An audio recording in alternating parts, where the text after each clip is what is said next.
ٹھیک ہے، مفرد کے لیے ہے اور مذکر کے لیے ہے، اور ان کی جو جمع ہے وہ اجمعون، اقطعون، ابتعون، ابسعون، یہ تو مذکر کی مفرد اور جمع آپ کے سامنے ہوگی۔ رہ گئی بات مؤنث کی، تو مؤنث کے لیے انہوں نے نیچے بیان کیا ہوا ہے پچھلے صفحہ نمبر 119 کے حاشیے میں، تو حاشیے میں اس کی مفرد والی مثالیں انہوں نے دی ہیں، جمعاء، قطعاء، بطعاء، بسعاء، یہ جو بھی میں نے تلفظ کی ہیں تو یہ مفرد کے ہیں۔ ان کی جمع کیا آتی ہے، یہ اگلے حاشیے میں اگلی طرف انہوں نے بیان کیا ہے، جمعاء، قطعاء، بطعاء، بسعاء، ٹھیک ہے۔ اب یہ جو 4 الفاظ تھے کل کے علاوہ، ان کی مفرد اور جمع یہ مؤنث کی میں نے عرض کی، اور مذکر کی مفرد اور جمع یہ تو ایزی ہے جو کہ متن میں بھی آپ نے اوپر سماعت کی ہے۔ اب یہ ابتدائی باتیں سمجھنے کے بعد اب آپ ان مثالوں کو دیکھیے، تو اب ان کا جو عمل تھا وہ آپ نے یاد رکھنا ہے کہ تثنیہ کے علاوہ کے لیے اور ضمیر چینج ہونی ہے کل کے ساتھ، اور بقیہ کے ساتھ سیغے چینج ہونے ہیں، اور سیغے کیسے چینج ہونے ہیں یہ بھی میں نے عرض کر دیا ہے۔ اب آپ نے بس سمپل مثالیں سمجھنی ہیں۔ تو پہلے کہتے ہیں کہ جاءنی القوم کلہم اجمعون، اقطعون، ابتعون، ابسعون۔ اب یہاں پر یہ انہوں نے مذکر کی مثال دی ہے، تو اب مذکر بھی جمع کی مثال کہتے ہیں جاءنی القوم، اب قوم یہ آپ کو پتا ہے مذکر کے طور پہ اس کو ہم یہاں پر لیں گے، تو کلہم کی جو ضمیر ہے یہ بھی جمع کے ساتھ آئی ہے، یعنی کل نے تو جمع نہیں ہونا، لیکن اس کی جو ضمیر ہوگی وہ اس کے مطابق ہوگی موقت کے، تو اب یہاں پر ہم ضمیر آگی موقع کے مطابق۔ پھر آگے ہے اجمعو کی جمع، اجمعون، پھر بقیہ جو الفاظ ہیں یہ بھی اس کے ساتھ ہی ہیں اور جمع کے طور پر ہے، یعنی سارے صیغے کیسے آگے جمع کے طور پر۔ اب یہ مذکر کی مثال تھی اور جمع کی مثال، آگے مثال ہے مؤنث کی اور وہ بھی جمع کی مثال، قامت النساء کلہن۔ اب یہاں پر کل نے تو کل ہی رہنا تھا، لیکن ضمیر کے آگے چینج ہوگی، کون سی آگی، جس طرح کا موقع ہے، تو النساء آپ کو پتا ہے مذکر جمع ہے، اس لیے ضمیر بھی ہننا جمع آئی۔ پھر آگے تو میں نے جس طرح عرض کیا کہ جمعو، قطعو، بطعو، بوسعو یہ جمع کے طور پر ہیں، تو یہاں پر بھی اسی طرح انہوں نے جمع کے طور پر ان کو ذکر کر دیا۔ ابتعو، اقطعو، ابسعو وغیرہ جو اوپر مفرد مذکر کے لیے تھے، تو یہاں پر اس کی جمع آگئی مؤنث کے طور پر، جمعو، قطعو، بطعو، بوسعو، ٹھیک ہے۔ اب یہ 2 مثالیں مذکر اور مؤنث کی کس طور پر تھیں کہ مؤکد اور تاکید یہ جمع کے طور پر تھے۔ اب وَإِذَا أَرَدْتَ کی طرف جانے سے پہلے ہم نے مثالیں جو اپنی طرف سے بنانی ہے وہ یہ، یہاں پر جو مثالیں انہوں نے دی ہیں وہ صرف مذکر کی دی ہیں، مذکر اور مؤنث کی دی ہیں لیکن جمع کی دی ہیں، لیکن اوپر انہوں نے کیا کہا تھا، لغیر المثنى، ٹھیک ہے، یعنی تثنیہ کے لیے استعمال نہیں ہوں گے بلکہ مفرد کے لیے اور جمع کے طور، لیکن جمع کی انہوں نے مثالیں دی تھی، مذکر کی اور مؤنث کی مثال جو مفرد کے طور پر وہ آپ لکھ لیں، میں عرض کرتا ہوں۔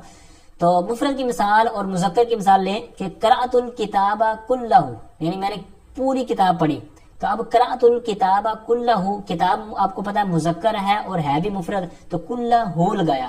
پھر اسی طرح اب آگے والی جو دیگر مثالیں ہوتی ہیں تو یہاں پر بھی آپ لگا سکتے ہیں کہ اشتریت العبد اجمع اقطع ابتا ابسا، تو یہ کیا ہو جائے گی، مفرد کے طور پر ان کی مثالیں ہو جائیں گی۔ اور مؤنث کے طور پر مثال انہی کی بنانی ہو تو وہاں پر آپ مذکر کو مؤنث بنا دیں گے، جیسے قرأت الصحیحہ صحیفۃ کلہا، اب یہاں پر میں نے سارا صحیفہ پڑھا، تو یہاں پر صحیفہ مؤنث ہے تو کلہا یہ مؤنث کی ضمیر ہو جائے گی، ٹھیک ہے، تو مؤنث کی ہوگی قرأت الصحیفۃ کلہا۔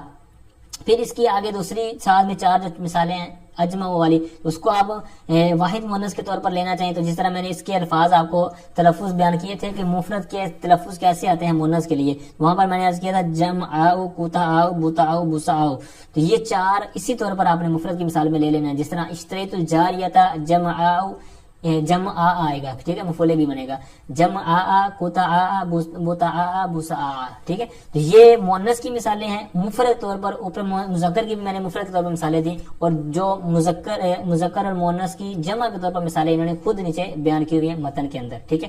تو یہاں تک ہمارا سبق کلیئر ہوا۔ تو اب کل سے آگے جو 5 صیغے تھے تاکید معنوی کے، تو یہ کس کے لیے استعمال ہوتے ہیں، کس طرح استعمال ہوتے ہیں، ان کی مثالیں کیا ہیں، اور ایک مفرد کی مثال مذکر اور مؤنث کی میں نے آپ کو علیحدہ طور پر لکھوا دی۔ آگے آئیے بہت زبردست ایک ٹاپک کہ کہتے ہیں وَإِذَا أَرَدْتَ تَأْكِيدَ الضَّمِيرِ الْمَرْفُوعِ الْمُتَّصِلِ بِالنَّفْسِ وَالْعَيْنِ يَجِبُ تَأْكِيدُهُ بِالضَّمِيرِ الْمُنْفَصِلِ نَحْوُ ضَرَبْتَ أَنْتَ نَفْسُكَ، اور فرماتے ہیں اور جب تو ضمیر مرفوع متصل کی تاکید کا ارادہ کرے بالنفس والعین، یعنی عین اور نفس کے ساتھ، یعنی ضمیر مرفوع متصل کی تاکید آپ لے کے آ رہے ہیں لیکن کس کے ساتھ، نفس یا عین کے ساتھ، ٹھیک ہے. تو اب پھر وہاں پر کرنا کیا ہوگا, کہتے ہیں یاجب تاکید ہو, تو کہتے ہیں ضمیر منفصل کے ساتھ تاکید لانا واجب ہو جائے گا. تاکید لانا ضمیر منفصل کے ساتھ کیا ہو جائے گا, واجب ہو جائے گا. تو اب ضمیر مرفوع متصل خواہ بارز ہو خواہ مستر ہو, یہ جس طرح پچھلے والے اسباق میں بھی آپ نے پڑھا ہوا ہے, تو یہاں پر دونوں صورتیں شامل ہوں گی. جیسے کہتے ہیں دربتا انتا نفسو کا, اب یہاں پر انتا ضمیر منفصل لے کے آئے, یعنی دربتا نفسو کا, اس کے اوپر جب اس نے تاکید کی نفس کے ساتھ, تو یہی انہوں نے پر بیان کیا تھا کہ جب تو ارادہ کرے ضمیر مرفوع متصل کی تاکید کا, تو یہاں پر دربتا میں تا کے اوپر لے کے آئے نا نفس کے ساتھ, دربتا نفسو کا. اب یہی انہوں نے پر بیان کیا کہ جب تو ارادہ کرے ضمیر مرفوع متصل کی تاکید کا نفس یا عین کے ساتھ, تو یہاں پر بھی کیا ہوا, دربتا نفسو کا تھا, تو پھر کیا ہوا, یاجب تاکید ہو بھی ضمیر المنفصل, تو ضمیر منفصل کے ساتھ کیا ہوا, تاکید لانا واجب ہوا. تو وہی انہوں نے انتا کو درمیان میں لے کے آ گئے. ٹھیک ہے, تو یہی انہوں نے اوپر بیان کیا اور یہی انہوں نے مثال میں اس کی وضاحت کر دی ہے. اب یہ کرتے کیوں ہیں, تو اس کی وجہ یہاں پر کچھ اور ہے, پیچھے ہم نے کچھ اور پڑھی تھی, وہاں پر بھی اسی طرح کا اعتراض بنتا تھا, اور وہاں پر ہم نے جب تاکید لے کر آئے تھے وہاں پر تھا کہ مستقل کلمے کا جز پر عطف ہو رہا تھا. ٹھیک ہے, عطف بالحروف کے اندر. یہاں پر کچھ اور ہے, وہ کیا جواب بنتا ہے, وہ یہ ہے کہ یہاں پر دربتا انتا نفسو کا میں اگر یہ نہ لے کے آتے نا انتا, یہاں پر اسی طرح نیچے بھی انہوں نے مثالیں دی ہیں. پھر شبہ لازم آنا تھا, التباس لازم آنا تھا کہ یہ اس کا فاعل ہے یا اس کی ضمیر کے ساتھ اس کی تاکید واقع ہو رہی ہے. یہ التباس لازم ہو جانا تھا کہ اگر ہم اس کی مرفوع منفصل کی ضمیر نہ لے کے آتے, تو یہ التباس سے بچنے کے لیے ہے. ٹھیک ہے, مثال کے طور پر انہوں نے جو نیچے مثال بیان کی ہوئی ہے کہ زید ضربا, اب نفسو ہے, تو اب یہ لازم آنا تھا, یہاں پر خرابی لازم آنی تھی, التباس لازم آنا تھا کہ زید ضربا نفسو, اب نفسو اس کا فاعل ہے یا ضربا کے اندر جو ضمیر ہے اس سے یہ اس کا تاکید ہے, یہ خرابی لازم آنی تھی. اسی طرح اوپر والی مثال اور دیگر جتنی بھی مثالیں بنانا چاہیں, المختصر یہ ہے کہ وہاں پر التباس لازم آنا تھا کہ یہ اس کا فاعل ہے یا اس کی تاکید ہے. تو یہ خرابی سے بچنے کے لیے آگے اس کی منفصل کے طور پر شرط لگا دی تاکہ یہ مسئلہ کھڑا نہ ہو. پھر انہوں نے خود ہی جو کہا وَإِنَّمَا قَيَّدَ الْمُصَنِّفُ الضَّمِيرَ بِالْمَرْفُوعِ, یعنی ضمیر مرفوع کی جنہوں نے قید لگائی, ضمیر مرفوع کی قید لگائی, تو کہتے ہیں لِجَوَازِ تَأْکِيدِ الْمُضْمَرِ الْمَنْصُوبِ وَالْمَجْرُورِ بِالنَّفْسِ وَالْعَيْنِ, یعنی نفس اور عین کے ساتھ ضمیر منصوب اور مجرور کی جو تاکید یہ جائز ہے. ٹھیک ہے, بلا تاکید ہما, یعنی ان کی تاکید لانے کی وہاں پر ضرورت نہیں ہے. بہرحال جس کی ضرورت تھی الموسیٰ یہ ہے کہ انہوں نے خود ہی متن میں بیان کر دیا, جن کی ضرورت نہیں تھی وہ انہوں نے چھوڑ دیا تاکہ پتہ چل جائے کہ جن کی ضرورت ہوتی تو ہم یہاں پر ذکر کر دیتے, جن کے لیے ضروری ہوتا, جن کا نہیں ضروری ہے تو ہم یہاں پر ذکر نہیں کیا. تو بہرحال صرف ایک صورت میں ضروری تھا جو یہاں پر انہوں نے ذکر کر دیا ہے کہ جب تو ارادہ کرے ضمیر مرفوع متصل کی ضمیر کا نفس اور عین کے ساتھ تاکید لانے کا, تو پھر وہاں پر آپ کو ضمیر مرفوع منفصل لانا پڑے گی. آگے بہت زبردست چیز بیان فرما رہے ہیں, کہتے ہیں وَلَا يُوْقَدُ بِكُلٍّ وَأَجْمَعَ إِلَّا مَا لَهُ أَجْزَاءٌ وَأَبْعَادٌ يَصِحُّ إِفْتِرَاقُهَا حِسًّا كَالْقَوْمِ أَوْ حُكْمًا كَمَا تَقُولُ اشْتَرَيْتُ الْعَبْدَ كُلَّهُ. اور فرماتے ہیں کل اور اجمع کے ساتھ, یعنی 5 اوپر الفاظ ہیں نا, کل اجمع اقطع وغیرہ, تو ان میں سے جو 2 ہیں کل اور اجمع, ان کے ساتھ کن کی تاکید لائی جائے گی, یہاں پر ایک قاعدہ بیان فرما رہے ہیں. کہتے ہیں کل اور اجمع کے ساتھ تاکید نہیں لائی جائے گی مگر اس چیز کی لائی جائے گی, یعنی کس کی لائی جائے گی, جس کے اجزاء اور حصے ہوں, یعنی جن کے اجزاء اور حصے ہوتے ہیں ان کی ہی کل اور اجمع کے ساتھ تاکید لائی جائے گی. یصح افتراقها حصا, اور ان کا حصی طور پر جدا ہونا ممکن ہو. ٹھیک ہے, صحیح ہو. جیسے قوم, جو قوم ہے, تو اب قوم کے اندر افراد ہوتے ہیں زید, عمر, بکر وغیرہ وغیرہ, تو اب ان کے اندر مطلب یہ حصی طور پر افتراق ہو گیا, ان کا جدا ہونا ممکن ہے, صحیح ہے. تو لہٰذا یہاں پر کیا ہوگا, جب ان کے ما لہ اجزاء و ابعاد کے تحت جب یہ آ گئے تو لہٰذا ان کے ساتھ کیا ہو جائے گا, کل اور اجمع کے ساتھ تاکید لانا جائز ہو جائے گا. جس طرح مثال یہ کہتے ہیں اکرمت القوم کلہم, اکرمت القوم کلہم, یعنی میں نے ساری قوم کی عزت کی, کرام کیا.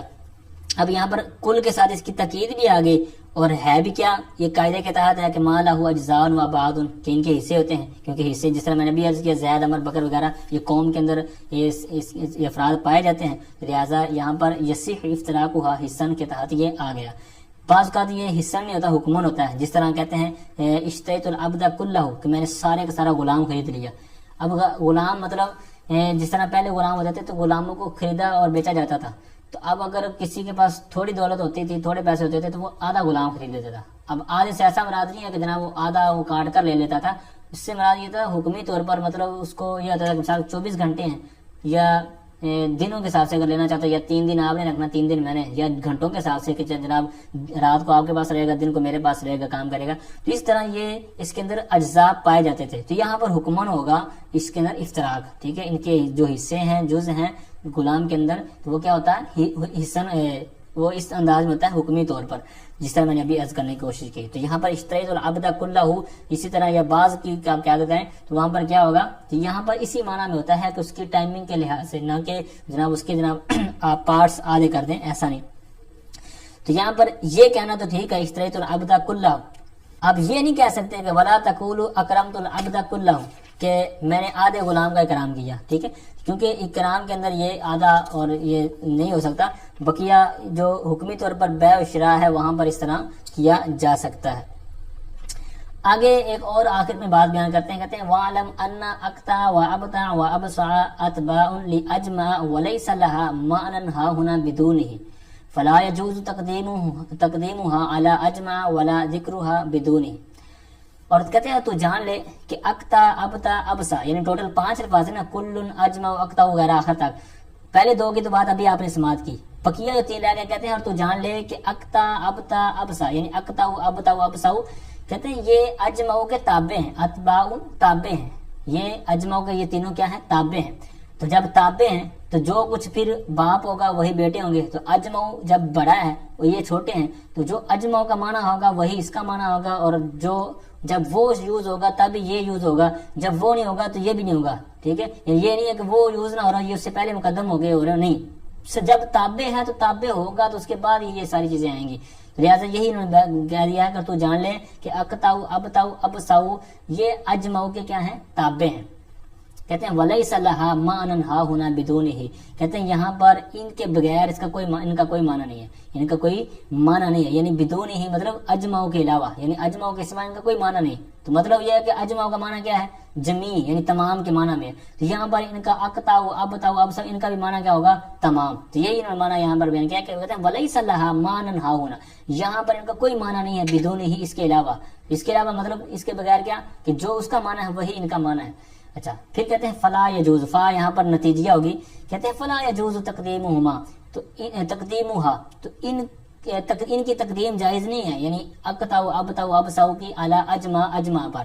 یعنی کسی عبارت میں آپ جس طرح آپ نے پچھلی مثالیں دیکھی ہیں تو وہاں پر ایک ترتیب کے ساتھ ہی ان کو بیان کیا گیا تھا. یعنی جس طرح تھا کہ جاء القوم کلہم اجمعون اقطعون ابتعون ابسعون، یعنی یہ کہ ترتیب کے ساتھ یہاں پر ساری مثالیں تھیں. اب ایسا نہیں ہو سکتا کہ جاء القوم کلہم اقطعون ابتعون ابسعون اجمعون، تو یہ نہیں ہو سکتا. اسی طرح ترتیب اور طرح آپ چینج کر لیں تو یہ نہیں ہو سکتا. ترتیب کیا ہوگی، وہی ہوگی جو یہاں پر جاء القوم کلہم وغیرہ کے اندر آپ نے سماعت کی ہے. تو یہاں پر یہی کہہ رہے ہیں کہ فلا یجوز تقدیمها علی اجمع، تو اجمع پر ان کی تقدیم بھی جائز نہیں ہے، ولا ذکرها بدونی، اور نہ ہی بغیر اجمع کے ان کا ذکر کرنا جائز ہے. ٹھیک ہے، یعنی ایسا نہیں ہے کہ آپ اس طرح لے آئیں کہ جناب جاء القوم کلہم اقطعون ابتعون ابسعون، ایسا نہیں ہو سکتا. جب کہہ دیا کہ یہ تابع ہیں تو جب خود باپ ہوگا، خود جب ان کا اصل لیڈر ہوگا تب ہی ماتحت آئیں گے، اگر وہ نہیں ہے تو یہ بھی نہیں آئیں گے. ٹھیک ہے، اور نہ ہی ان کا یہ مقدم ہو سکتا ہے اور نہ دیگر خرابیاں کر سکتا ہے.